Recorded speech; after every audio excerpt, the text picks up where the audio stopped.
Okay. And now we come to the important discussion, which is about the need for privacy and the need for unique identity. So both are actually important, and therefore there is a need for regulation. And as I said, government initiated this well in time, and a bill was available by 2017, and they did excellent job, I would say, in drafting the first data protection bill, Personal Data Protection Bill of India. And the terms of reference, if you read what the government asked the Justice Sri Krishna Commission to do, it's a very difficult order to unlock the data economy while keeping data of citizens secure and protected. You see what comes first, okay? To unlock the data economy. Okay? So for digital India, being digital is important. Don't ask to stop being digital, or as we discussed in some of the cases, go back to the manual controls and don't give internet connectivity, or protect the privacy of people and then nothing more. That is not what the government did. So you should not actually deter or destroy business models or businesses that run successfully on data and create a lot of value for citizens. And so by the time this TOR was given, Facebook is already in India, okay? Uber is in India. What does Uber work on? Does it own anything, any assets? Just data, right? Purely data. So data based business actually has became huge success across the world. So Google is right there, and they are making car. Okay. So that is a new economy, and don't destroy it, but at the same time take care of citizens' privacy. Okay. That is the order. So government recognized the transformative potential of the digital economy to improve lives of Indian citizens. At the same time, upholding the privacy of individuals was also important, and therefore there comes this regulatory initiative for regulation. Government recognized the need, and of course this PDP was presented by the Union Cabinet in the Parliament in December 2019, and but of course there was opposition, because what happened was that the PDP as drafted by Justice Sri Krishna Commission was not presented as it is. Okay? Government made amendments to it. The amendment was basically to give more power to the government, or government's right to access personal data. Okay? And particularly there is a clause which actually provided this, you can call it undue powers, but government sees that certain powers they need to have access to personal data. So this amendment made by the government was not acceptable, and therefore it did not conclude, and government finally dropped this in the last year, and then they said they will go for an alternate bill. Okay. So if you look at the PDP, which is the base document, the current DPDP is building on it, or it's making it more concise, and it's making it, I would say, more inclusive. We'll come to that. So you can draw the parallel between the GDPR and the PDP by looking at this sketch. So there are three actors or three major stakeholders in data. Okay? One is the data subject. So in PDP and DPDP, the data subject is termed as data principal. Data principal is you and me, the individuals, persons whose data is collected. Okay? So that is a data principal, and data controller is called data fiduciary in the PDP language, or in our bill the data controller. Data controller could consist of multiple entities, but essentially the best example is Aadhar. Okay? Aadhar is a data controller. What are the functions of the data controller? It will collect data. it will store data, and it will also take decisions about the data. Okay. For example, with whom that data will be shared, or what kind of analysis or processing will be done on the data, who will do that processing, would this be by the controller itself or by an external entity. So, there are lot of decisions that actually is vested with the controller. So, therefore, GDPR calls that entity a controller, and in our language it is a data fiduciary, the one who actually is the guardian, fiduciary in the sense who is a sort of someone who can be trusted with data. Okay. And the third entity is the data processor. So, same in GDPR as well as in PDP. So, a data processor only processes data that is shared by the data controller. Okay. So, if you outsource analytics, okay, so the processing agency is the analytics company. Okay. But analytics company is not the data controller. The data is collected and decided on by a data controller. And when we discussed GDPR, we saw that since data passes hands, okay, and the data principal loses control on with whose custody my data is and who is analyzing my data, the GDPR made data controllers responsible for their contracts with the data processors. There has to be clear contract between data processor and data controller, and penalties would apply to data processor as well in the GDPR. Before GDPR, that was not the case. The data processors are not liable. Okay. In certain contracts there may be liability clause, in certain contracts it may not be there, but GDPR made this domain aware that there has to be clear contracts and financial implications. Well, I will move on, this is a bit political. When government actually brought the PDP to the parliament, Justice Sri Krishna said, this is not the draft I drafted, this will result in an Orwellian state. George Orwell we referred before. So, because government actually amended it and more so brought more controls on it. So, I am not politicizing this. So, it is about the government, it is not about a party, because government feels that it needs more control for governance. We saw the history of privacy in India, so it cut across political parties. So, now we are actually discussing a bill called the DPDP bill, okay. Digital Personal Data Protection, PDP with a digital added, okay. Personal Data Protection, it is changed to Digital Personal Data Protection Bill, okay, DPDP in short. So, this is under discussion and it is open for public comments. You can just go DPDP bill, you will actually get this in public. It is a document that is available in public domain. And one interesting point here is this DPDP 2022 has 22 clauses, and experts note. So, a lot of things that I am going to present now is based on expert views. Okay.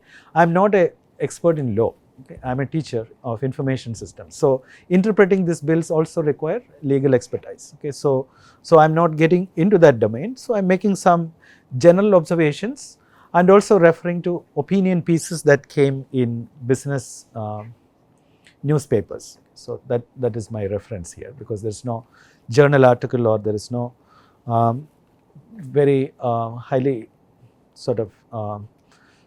unbiased opinion available. So, it depends on which newspaper you read also, right. You get two sides of it. So, that also exists. So, the one point is out of the 22 clauses, the central government has been provided with rule making power in around 14 clauses. What does this imply?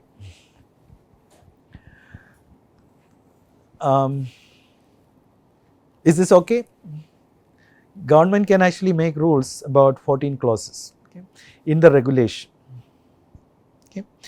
So, a regulatory body is supposed to be independent, okay, free from the influence of government. Okay, RBI is supposed to be an independent institution, okay, and it should take decisions for that particular domain, not dictated by even by government. That is the point. So you see what is called conflict of interest. Okay, I am not suggesting that any government would just let data go without a control on it, because then it will actually lose ability to do its function of knowing people or investigating about people, etc. So government has a legitimate need, but there is also a conflict of interest here, that government itself is the fiduciary or the data controller in several cases. Look at Aadhar, and today you have GST. Okay, of course GST does not come under personal data, but government is in possession of huge amount of public data, and then government also becomes a decision maker, or government can decide on the regulation. So it's like I make the law and I execute it. So both are not correct. Okay, an independent judiciary, we say the judiciary should be independent of the legislative and executive. That is to make this the estates, okay, independent, so that there is no conflict of interest. Okay, so there is arguably a conflict of interest situation here, but that's not a final opinion. It's an opinion by an expert. Okay, I'm just quoting it. So if you make a quick comparison, which I tried based on expert opinions available in public, who are lawyers, of course. So this is sort of tertiary data, so I am actually compiling what's said by somebody else. So the first point is my observation. PDP is very detailed. There are 14 chapters. Okay. It's publicly available and 56 pages. And the DPDP is 6 chapters and 24 pages. So it's made very concise. It's half in size. Okay, very, very concise. DPDP addresses only personally identifiable data. It doesn't deal with all kinds of data, where PDP was trying to regulate data as a whole. Okay, so the purview is slightly different. And there are some minor issues like the right to be forgotten was a clause in PDP, but now it is brought under the right to erase. Okay, it's called the right to eraser, but both may not be the same. That's for the legal opinion. Okay, right to be forgotten also would apply to data sharing among entities, but the right to erase data may not ensure that. This is one minor issue. And penalties are much higher in DPDP. The new bill has higher penalties for breaches.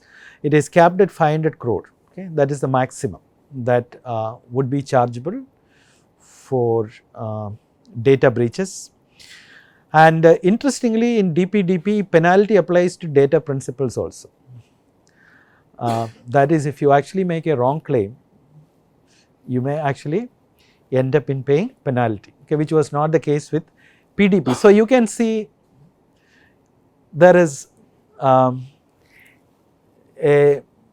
bit more influence of the other stakeholders, not just the individual's perspective. It also actually looks at the regulation from the corporation's point of view, or the business entity's point of view. Okay.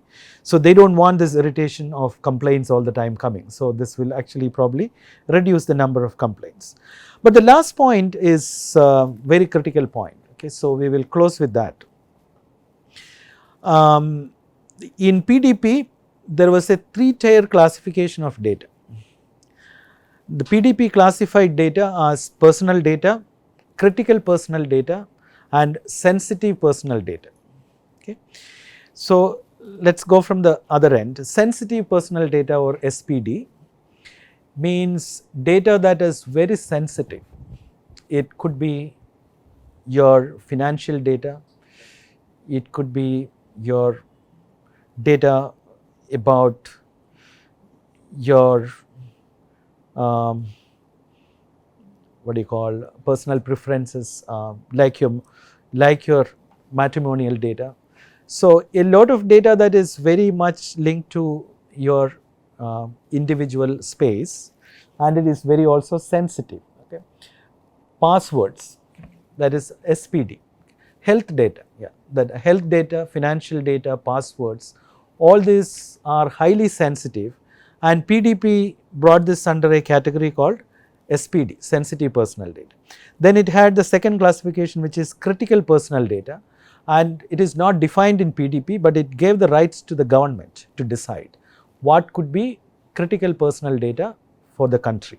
Okay, and government did not define it, but if government wants to tell organizations, well, this data, this category of individuals' data should reside within the country, and other data can be passed or stored elsewhere, etc. Government had that control possible. Okay.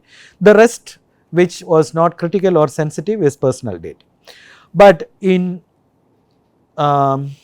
DPDP, there is no such three-tier classification of personal data. Okay. It only says personally identifiable data. Okay. So, this classification is done with. But in PDP, so that is where actually the politics or the debate actually comes in. In PDP, the last two categories, critical personal data and sensitive personal data, PDP recommended it should be stored within the country. Cross-border transfer of SPD and CPD was not allowed. Okay. And that is called data localization. So, you must have heard about this issue of data localization. Data localization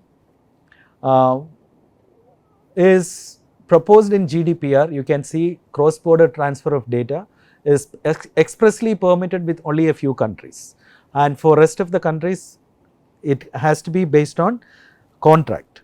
So, therefore, this particular aspect of data transfer, when it was considered in the regulation in India, they made data localization a clause. But data localization, also known as data residency, data sovereignty in some literature, basically requires that citizens' data, citizens that belong to a country, their data should be stored in data records or archivals within the country. It should not go outside of the country. And you can see that after PDP, government started arm wrestling with WhatsApp, Facebook, Google, payment banks, all of them. Citizens' data should be within the country. Okay. Now, is it good or bad? What do you think about data localization? As it's a highly debated topic. So, on one side, government, which is, or a regulation which is trying to protect personal data, wants data to be stored within the country. But what's wrong with it? That is data sovereignty. Okay, DPDP amends that, but what is the problem here?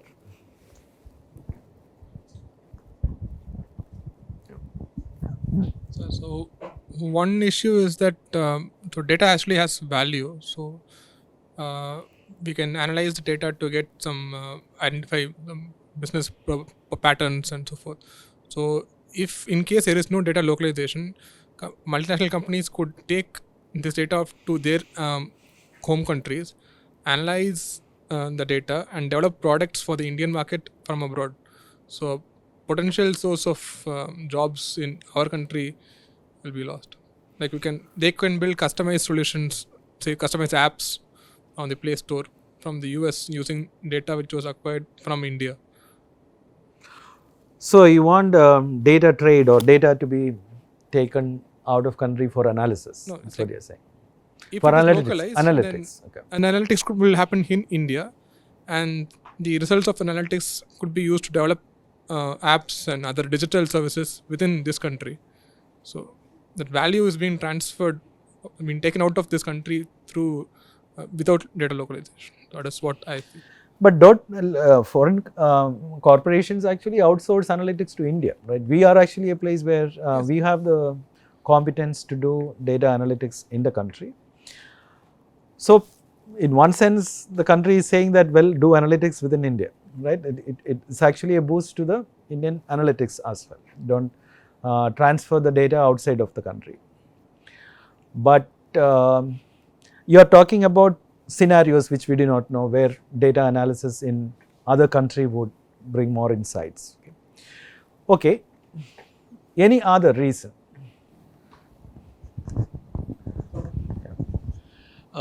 Mostly it's related to technical, right? When data is stored in other countries, if any, as per law, right? If the data is stored in US data center, if the law forces them to the company, for example, Azure or anyone, to share the data, it is their liability to share it. So, if the data is stored inside India, the government has protection over it, and it not liable to share with any other countries until it is the concern of India.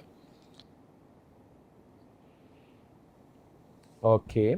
So essentially you are saying, if Indian citizens' data go to a country X, so it comes under the jurisdiction of that country X, and if data sharing is permitted within that country, like many countries, if the data trade is free, so this data which is residing in their jurisdiction can be shared, because it's no more within the jurisdiction of India. So basically, the PDP or any data regulation to be effective, data has to be within the country. Once it goes out, it's in another location, the same laws cannot apply. So that is a valid point. Okay, so data localization is essentially trying to ensure citizens' data are protected within the law of the country. Agreed. But this is like skewed. No, this is overprotecting individuals.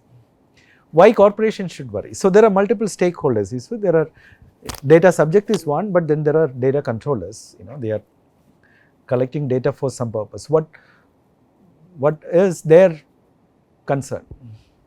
One is potentially if they are analyzing data elsewhere in another country, so they have to actually change the contract. So there could be complications. So that is one. But is there any other major issue? This actually, if you look at DPDP, this clause has changed. Okay, data localization is diluted.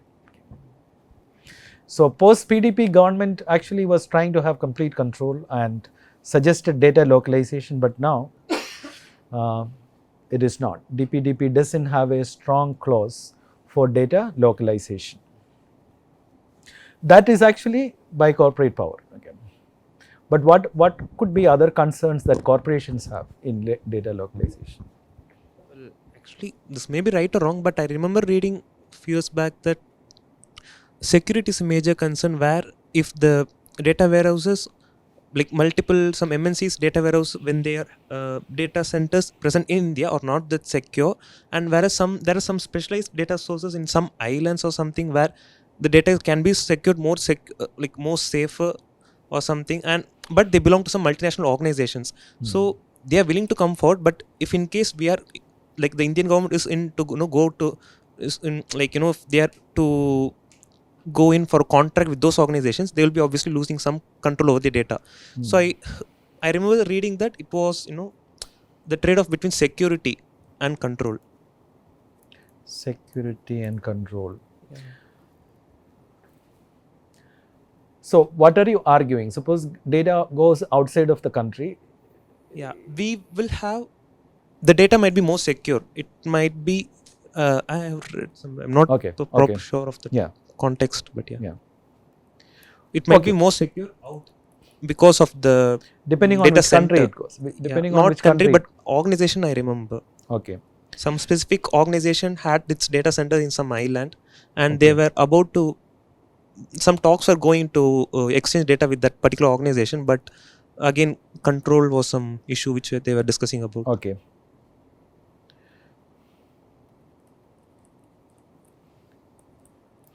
So let me write down.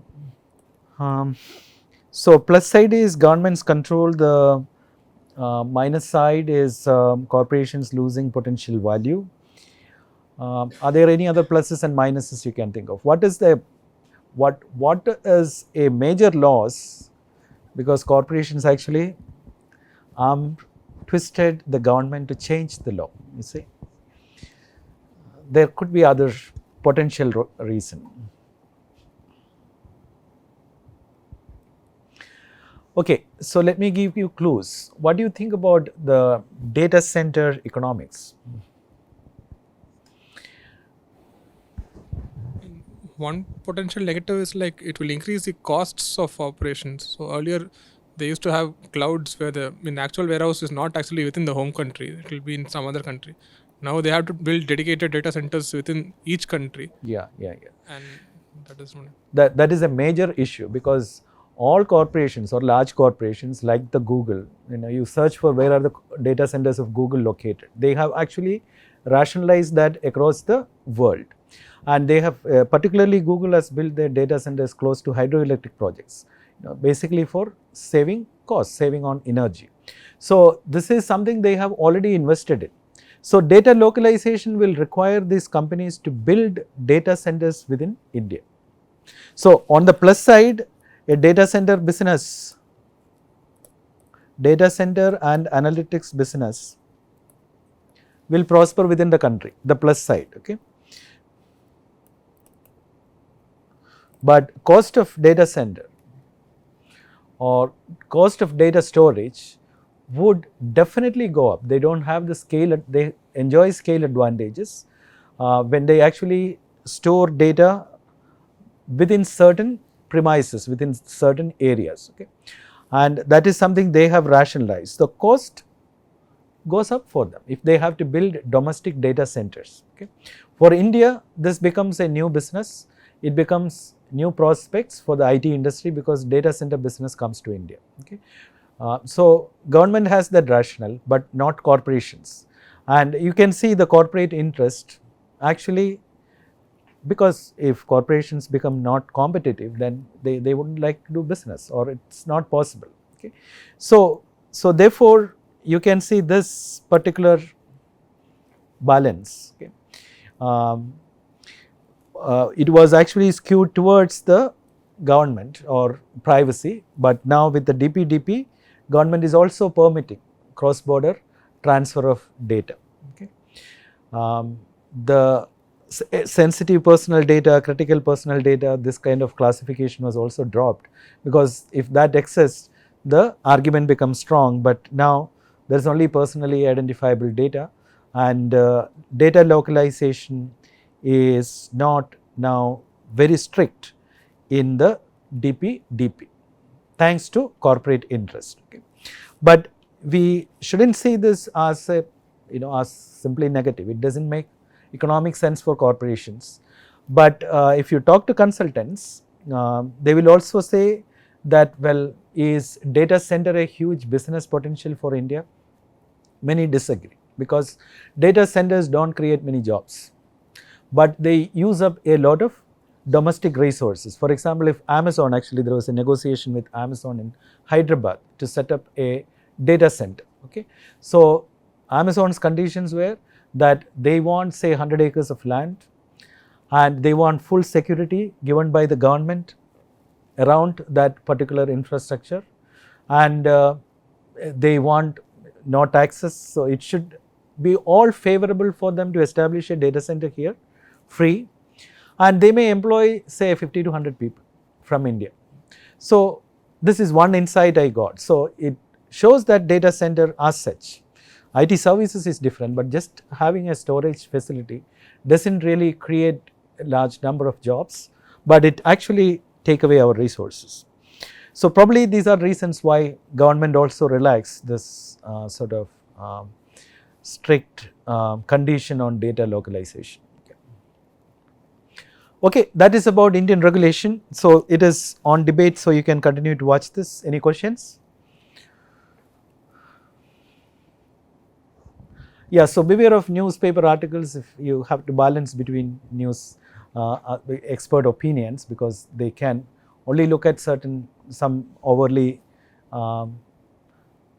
would be critical of government or very much in favor of government, but there are pluses and minuses, and government has to balance this different forces. Corporate interests are also important, you can't just neglect that, but at the same time privacy is also important. So let's see where it reaches, and that's it for today. So next class we will discuss the economics of privacy, because we touched on that today. There are different players or stakeholders in data, and therefore we can't neglect any stakeholder from this. And we also say that data is the new oil, right? If oil becomes very expensive, then you can't do business, right, with data. Manufacturing business will not be competitive if oil is very expensive, and so is many corporations. If the privacy laws becomes very tight, data becomes very expensive, then those businesses cannot survive or be profitable. So we have to look at that side. Data is the oil, okay? So it has to be protected, but at the same time should not become very expensive to do business with, okay? Right. Okay, we'll meet in the next class.